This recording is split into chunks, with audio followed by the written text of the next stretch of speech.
नमस्कार दोस्तों आपका फिर से बहुत बहुत स्वागत है आपके अपने चैनल आओ बातें करें में। दोस्तों मुझे क्रैक दांतों के विषय में बहुत सारे कमेंट आए तो मैंने सोचा इसके विषय में वीडियो बनाकर आपको जानकारी दे दूं। दोस्तों टूटे हुए दांत दो तरह के होते हैं, एक तो टूटकर गिर जाता है और एक दांत क्रैक हो जाता है।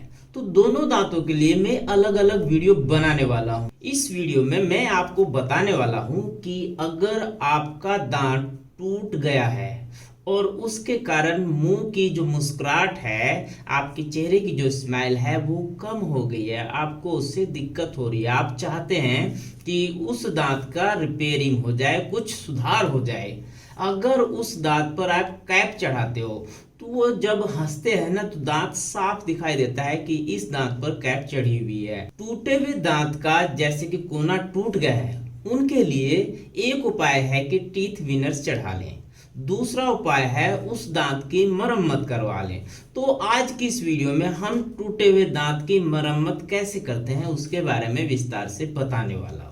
दोस्तों अगर आपका सामने का चाहे ये दांत हो चाहे ये दांत हो, ये दांत तो इसमें टूटा हुआ ही है, ये दांत हो, कोई भी दांत टूटा हुआ हो उसकी रिपेयरिंग की जा सकती है, दांत को ओरिजिनल शेप में लाया जा सकता है। तो दोस्तों जब हम दांत की रिपेयरिंग करते हैं तो सबसे पहले उन दांतों का खांचा बना लिया जाता है ताकि दांत का पीछे की साइड वाला हिस्सा सही शेप में बने। तो उसके लिए हम दांतों की छाप ले लेते हैं, जैसे कि ये दांतों की छाप आपको दिखाई दे रही है, इस प्रकार हम दांतों की छाप ले लेते हैं। फिर हम दांतों में जो रेजिन भरा जाने वाला है उसके कलर का चुनाव करते हैं। कलर का चुनाव दांत से मैचिंग करता हुआ लेते हैं। अगर हम इसमें दांत से मैचिंग करता हुआ कलर नहीं लेंगे तो उसका भरना ना भरना एक बराबर रहेगा, रिपेयरिंग करना ना करना बेकार रहेगा।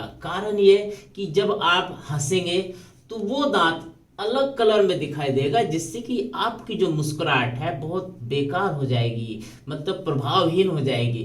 तो सबसे पहले दांत से मैचिंग करता हुआ कलर का चुनाव किया जाता है, उसी कलर का रेजिन लिया जाता है जो कि दांत में भरा जाता है। फिर टूटे हुए दांत की लेजर से चेकिंग करके गंदगी या कोई इन्फेक्शन है वो है सब दूर करने के लिए लेजर का इस्तेमाल करते हुए दांतों की बढ़िया तरीके से सफाई की जाती है, सारे बैक्टीरिया को खत्म कर दिया जाता है। फिर दांत के उस हिस्से को एसिड जेल से साफ किया जाता है, बढ़िया करके सफाई की जाती है ताकि कोई इन्फेक्शन अगर बच गया हो या कुछ ऐसे तत्व जो दांत पर मौजूद हो और बाद में घातक हो सकते हैं, दांत पर जो रेजिन चिपकाया जाएगा उसके चिपकाने में बाधक हो सकते हैं, मतलब जॉइंट को कमजोर कर सकते हैं। तो जॉइंट कमजोर ना हो इसलिए एसिड जेल से बढ़िया करके उसकी सफाई कर ली जाती है। तो दांतों पर एसिड जेल की एक लेयर लगाई जाती है जिससे कि सारे बैक्टीरिया खत्म हो जाते हैं। जब दांत पर एसिड जेल की लेयर लगा दी जाती है तो लगभग 20 सेकंड रुकने के बाद दांतों की पानी से धुलाई कर दी जाती है और सारा जो है एसिड जेल हमने लगाया था वो साफ कर दिया जाता है, जिससे आपका दांत नीट एंड क्लीन हो जाता है। कोई इन्फेक्शन या किसी प्रकार का भी बैक्टीरिया संक्रमण खत्म हो जाता है, दांत आपका बिल्कुल स्वस्थ और साफ हो जाता है। दोस्तों फिर उसके बाद टूटे हुए दांत पर जो रेजिन हमने तैयार किया है वो रेजिन लगाकर चेक किया जाता है, मैचिंग किया जाता है कि वो रेजिन दांत से मैच हो रहा है नहीं हो रहा है, ताकि इस कार्य के बाद या इस ट्रीटमेंट के बाद आपका दांत बिल्कुल नेचुरल लगे। तो दांतों में रेजिन भरने से पहले, मसाला भरने से पहले ये चेक कर लिया जाता है कि वो उसकी मैचिंग का है कि नहीं। जब मैचिंग का कंपोजिट मसाला तैयार हो जाता है, रेजिन तैयार हो जाता है, तो हम उसे दोस्तों दांतों में पहले मैचिंग करा ले जाता है कि जो रेजिन हमने तैयार किया है उसका कलर दांत के कलर से है कि नहीं। जब ये सब हो जाता है तो अगला प्रोसेस शुरू किया जाता है। क्योंकि फ्रंट का टीथ तो हमें दिखाई देता है, उसे आसानी से हम शेप में ला सकते हैं, पर पीछे का जो टीथ होता है वो इतना क्लियरली दिखाई नहीं देता है और उसे शेप में लाने में दिक्कत होती है। तो हम क्या काम करते हैं, जो खांचा हमने पहले तैयार किया था उस खांचे में रेजिन को भर लेते हैं ताकि वो पीछे की साइड से दांत को सही शेप दे दे और वो बिल्कुल सही फिट हो।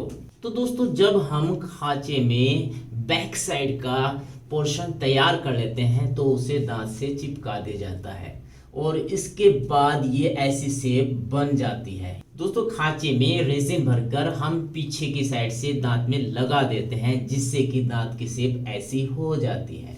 दोस्तों पीछे की साइड कंपोजिट मसाला रेजिन भरने के बाद हम भरते हैं आगे से मसाला या कंपोजिट रेजिन, जो कि दांत के शेप के अनुसार कर देते हैं। दोस्तों जब हमारा काम पूरा हो जाता है, यानी कि आगे से और पीछे से हमने ऑलरेडी खांचे में भर दिया था, दोनों साइड से मिलाकर ये ऐसी शेप बन जाती है। दांत को एक शेप दे देते हैं। जेल है वो अप डाउन शेप में लग जाता है क्योंकि बारी बारी से लेयर लगाई जाती है। पहले एक लेयर लगाएंगे, फिर दूसरी लेयर लगाएंगे, फिर तीसरी लेयर लगाएंगे, बारी बारी से 1 बाय 1 लेयर लगाकर हम दांत को एक शेप दे देते हैं और थोड़ा ज़्यादा बड़ा एरिया हम कवर करते हैं या दांत में उभार रखते हैं ताकि घिसाई के बाद वो सही शेप में लाया जा सके। तो जब हम रेजिन भर देते हैं उसके बाद दांत का नेचुरल लुक लाने के लिए, नेचुरल शेप लाने के लिए उसकी घिसाई कर देते हैं और घिसाई के बाद दांत को एक सही आकार मिल जाता है। अगर देखा जाए तो दांत हमारा देखने में सही लगने लगता है घिसाई के बाद, पर प्रोसेस यही पूरा नहीं होता। दोस्तों जब हम दांतों की घिसाई करते हैं और उस एरिया को हम माइक्रोस्कोप से देखें तो बहुत सारे हाई पॉइंट और लो पॉइंट होंगे, बहुत सारे गड्ढे होंगे और बहुत सारे हिल्लीज होंगे। तो उन एरियाज को जो कि गड्ढे हैं बहुत बारीक बारीक माइनर से होंगे, अगर आप नॉर्मली देखें तो दिखाई नहीं देंगे। तो हम क्या काम करते हैं, उस पर एक प्रोटेक्टिव लेयर लगा देते हैं ताकि दांत की ऊपरी परत बहुत ज़्यादा मजबूत हो जाए और दांत की जो अंदर की परत है उसे सपोर्ट मिले, क्योंकि वो इतनी हार्ड नहीं होती जितने कि हम ऊपर की साइड प्रोटेक्टिव लेयर लगाते हैं। इस प्रोटेक्टिव लेयर के कारण दांत बहुत लंबे समय तक काम करते हैं और आपका साथ निभाते हैं और आपकी मुस्कुराहट को 4 गुना कर देते हैं और आप खुल के मुस्कुरा पाते हैं। तो हम प्रोटेक्टिव लेयर लगा देते हैं दांतों को मजबूत बनाने के लिए। तो दोस्तों ये टूटा हुआ दांत है जिसमें कि हमने इतने एरिया में रेजिन या कंपोजिट मसाला भरकर उस पर प्रोटेक्टिव लेयर लगा दी है और दांत को सही शेप दे दिया है। और उसके बाद आपके दांत की इस प्रकार से सही शेप मिल जाती है और पता भी नहीं चलता कि आपने टूटे हुए दांत की मरम्मत कराई थी। पर दोस्तों इस प्रकार का ट्रीटमेंट कराने के बाद दांतों को झटके से बचाना होगा क्योंकि ये दांत के ऊपर चिपका हुआ है। वैसे तो ये बहुत मजबूत होता है और सालों साल चलता है, तो इस पर झटके लगने से इसके टूटकर अलग हो जाने का खतरा रहता है। तो आपको बहुत सावधानी के साथ खाना खाना पड़ेगा। नॉर्मली रोटी खाइए आप, जैसे सेव खा रहे हैं ऊपर से सामने से काटेंगे तो भी कोई प्रॉब्लम नहीं, पर जो हार्ड चीज जैसे कुछ लोग बियर का ढक्कन खोल लेते हैं या कुछ और हार्ड चीज चबा लेते हैं, कुछ लोग तार छीलते हैं, तो आपको ऐसी आदतों से दूर रहना होगा और नॉर्मली आप भोजन करेंगे तो आपको कोई प्रॉब्लम नहीं होगी। अगर आप भोजन मांसाहारी यानी कि नॉन वेज करते हैं तो उसमें जो हड्डियां होती हैं वो हड्डियां इन दांतों से दूर रखना है। दूसरी साइड भाई देखो ये दांत आपने रिपेयर करवा, इन साइड से दांतों से खा सकते हैं तो आपको कोई प्रॉब्लम नहीं होगी। बस इस एरिया की आपने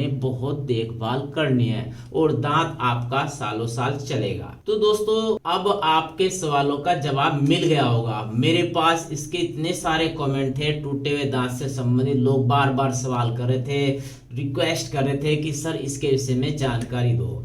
तो दोस्तों ये थी वो जानकारी। आप किसी भी डेंटिस्ट से कहकर अपना ये ट्रीटमेंट करा सकते हैं और दांत को मजबूत बना सकते हैं। दोस्तों ये तो थी जानकारी जिसमें दांत टूटकर गिर गया, अलग हो गया, उस दांत की रिपेयरिंग। अब जो दांत जुड़ा हुआ है और वो क्रैक हो गया है, दांत में क्रैकनेस आ गई है, जैसे कि दांत में ये ऐसे क्रैकनेस आ गई है, दांत जुड़ा हुआ है, क्रैकनेस आ गई है, तो उन हालत में दांत की कैसे रिपेयरिंग करनी है नेक्स्ट वीडियो में मैं आपको बताने वाला हूं। तो दोस्तों तब तक के लिए इजाजत चाहूंगा, मिलते हैं फिर नए वीडियो में नई जानकारी के साथ। तब तक के लिए नमस्कार, जय हिंद।